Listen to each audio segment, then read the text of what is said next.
Alright, picture this. You're a deadly assassin. Not just any assassin, one of the best, but someone sets you up and frames you for murder.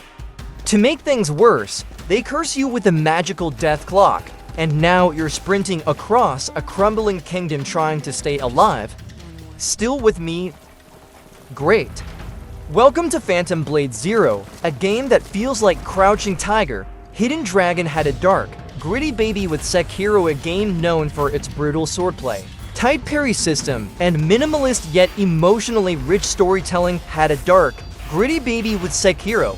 Sprinkle in some black magic, throw in an army of terrifying enemies, and you've got a deliciously twisted martial arts fantasy that demands your full attention. But this isn't just another stylish action game, it's an experience drenched in atmosphere, tension, and story. And it wants to make you work for every step forward. Oh, and did we mention the soundtrack? Expect traditional Chinese instruments blended with haunting, cinematic beats that make every scene feel like a movie. Whether you're sneaking through a bamboo grove or facing off against a demonic warlord, the music pulls you in and doesn't let go. And the voice acting, top tier. Characters breathe with life, pain, mystery. Every whispered threat or desperate plea is delivered with conviction that elevates the world from fiction to something strangely believable. The soundscape and dialogue design do more than support the story, they immerse you in it. So here's the deal, you play as Soul, an elite assassin. One day, you wake up and everyone thinks you murdered your own boss. But wait, there's more, you're cursed too. You've only got a short time to figure out who set you up, clear your name, and not die from the magic that's literally killing you from the inside out. The whole story plays out like a wuxia detective novel with a side of existential dread. You're not just swinging swords and dodging arrows, you're following a tangled trail of cryptic scrolls, backstabbing allies, and hidden messages that slowly reveal the truth behind the murder and the curse.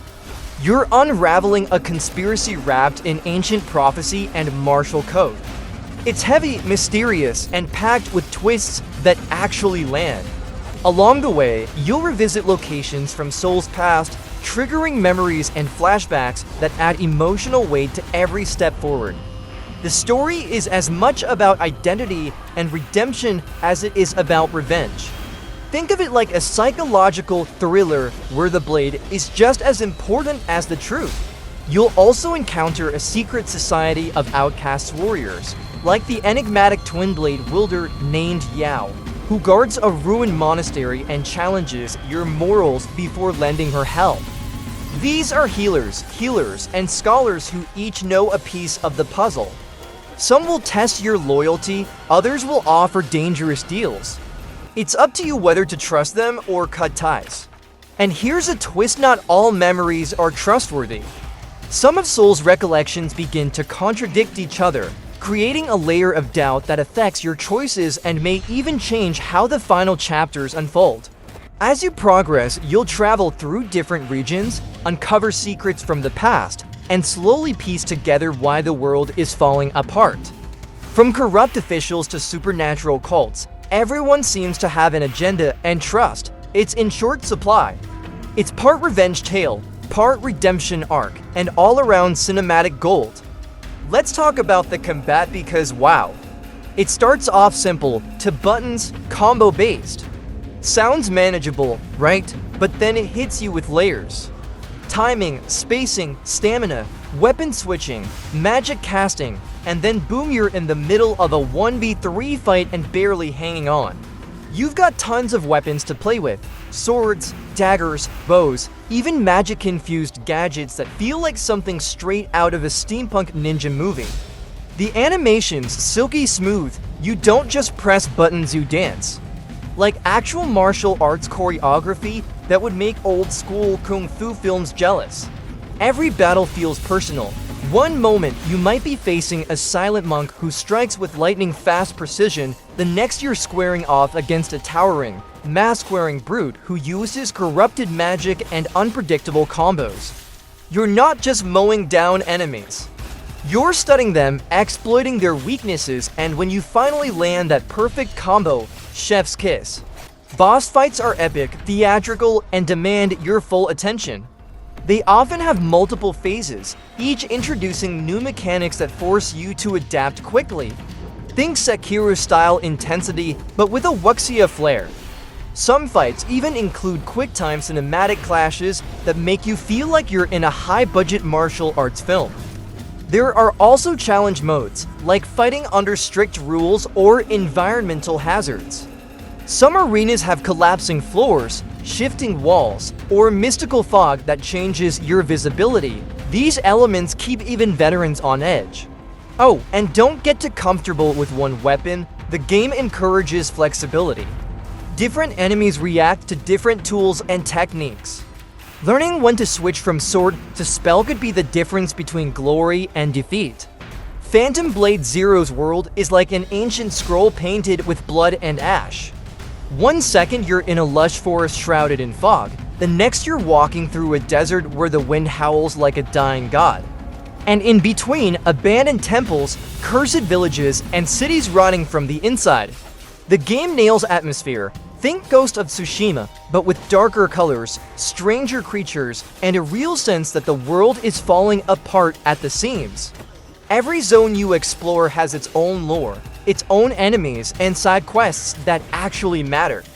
You won't just be grinding for XP, you'll be uncovering ancient secrets, helping desperate villagers, and sometimes facing moral choices that change the outcome of your path.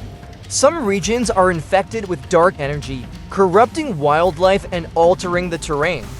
Others are remnants of old kingdoms, filled with forgotten ruins and lost technology. The environmental storytelling here is rich. You can read a story in the way a battlefield was left behind or a shrine fell into decay. Weather effects and time of day even influence gameplay. Heavy storms might slow your movement but obscure enemy vision. At night, ghostly spirits may appear, some helpful, others not so much. The world isn't just about big landscapes and epic fights, it's also filled with secrets waiting to be uncovered. Take the hidden temples, for example, lots of them. Each one offers a mix of puzzle solving, intense traps, and lore-rich rewards that tie back into the world's mythology and your personal journey. And for lore nerds, there's a bestiary and codex system that tracks everything you discover: creatures, characters, locations, ancient factions. It's not just flavor text. Some entries unlock clues, side quests, or buffs tied to your exploration progress. Sure, you're a one-man army, but even legends need backup sometimes. Along the way, you'll meet allies, some from your past, some from the shadows. They each bring something to the table: combat skills, information, sometimes a secret or two that might just turn your whole mission upside down. And trust, yeah, that's a luxury. Some allies are loyal, others not so much. So keep your friends close and your throwing knives closer. These characters aren't just for story, they can assist in fights, teach you new techniques, or open up exclusive side quests that reveal more about the world and Soul's past. The more you bond with them, the more they reveal. And sometimes you'll have to make tough calls that affect their fates. There's also a relationship system. Spend time with certain allies, complete their quests, and unlock special dialogue or even new combat abilities. Just be ready, some connections might lead to heartbreak, betrayal, or unexpected consequences. Oh, and did we mention companion duels? Yes! You can challenge your allies to sparring matches. Win and you may unlock new skills, or just gain their respect in a cutscene too cool to skip. PvZ isn't just a solo journey, there's PvP and PvE, and it's more than just a side mode. Challenge other players in deadly duels, or team up for massive co-op missions against bosses that look like they walked out of your worst nightmares. There are weekly events, like Shadow Hunt, a limited time mode where players race to defeat hidden elite bosses for exclusive loot. Time challenges test your reflexes in precision-based arenas, and seasonal tournaments bring the top players together in high-stakes, bracket-style PvP showdowns that test your skills under pressure. Think you're good, wait until someone invades your world and wrecks your perfect run. Or better yet, you be the invader. Multiplayer arenas are balanced but brutal. Victory requires reflexes, creativity, and sometimes a little trash talk. It's a great way to test your skills in a live setting and maybe even climb a leaderboard or two. In PvE, you can explore unique dungeons with friends, unlock co-op-only rewards, and coordinate attacks using emotes or quick commands. Communication is key. Go in unprepared, and you'll all be ghost stories by morning. You can also join factions, each with its own aesthetic, bonuses, and ideology. Faction wars determine which philosophy rules parts of the online world for a season. Your victories feed into that larger struggle. So how does Phantom Blade Zero compare to the heavy hitters? Sekiro focuses on perfect parries and tight combat precision. Wolong brings mythology and spirit beasts into a three-kingdom setting. Nioh is deep in loot and RPG layers. But Phantom Blade Zero, it blends them all. Fluid martial arts, magical elements, a deep and emotional story, plus that rich, gothic aesthetic that just screams style. It doesn't try to copy, it creates its own lane.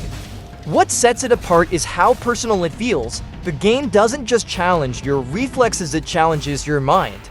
Your choices shape the journey, your style defines the combat, and your curiosity drives the exploration. The presentation is another standout feature: cinematic camera angles, stunning visual effects, and a commitment to atmosphere that gives every scene weight. It's not just a game, it's a full-blown experience. Every time you load into a new area, it feels handcrafted. Every enemy encounter tells a story. Even the menus are beautiful. Seriously, someone put love into that pause screen. Let's not pretend this game's gonna hold your hand. It's hard, it's meant to be. You'll get frustrated, you'll rage. But when you finally beat that boss who kept you up all night, pure joy. And it's not hard just for the sake of it. The difficulty makes every small victory feel earned. It pushes you to learn, to adapt, and to evolve your playstyle. New enemy types constantly force you to rethink your strategies. Some require fast reflexes and dodging, while others need smart positioning, magic counters, or even environmental awareness to defeat. You'll come out the other side a better player and maybe a little emotionally scarred, but in a good way. The game rewards patience and perseverance, and the satisfaction of finally unlocking a new skill or weapon after a brutal dungeon run, totally worth the struggle. There are difficulty modifiers too. Want an extra challenge? Try beating a dungeon without taking a single hit. Or activate cursed relics that raise enemy strength but boost your loot. High risk, high reward. And accessibility wise, there are options too. Visual aids, subtitle tuning, and control remapping help make the game more inclusive, allowing players with different needs and preferences to engage fully with the intense gameplay and immersive story without compromise. Visual aids, subtitle tuning, control remapping, all there. This game is tough, but it respects the player's needs. So what do you think? Ready to dive into this cursed kingdom and fight your way to redemption? Or are you still stuck fighting the tutorial boss in Lies of P? Hey, no shame, drop your thoughts below. What are you most hyped for? The combat, the story, the art style? Let me know, and remember, if you die in this game, it's not a failure. It's a rite of passage. Welcome to Phantom Blade Zero.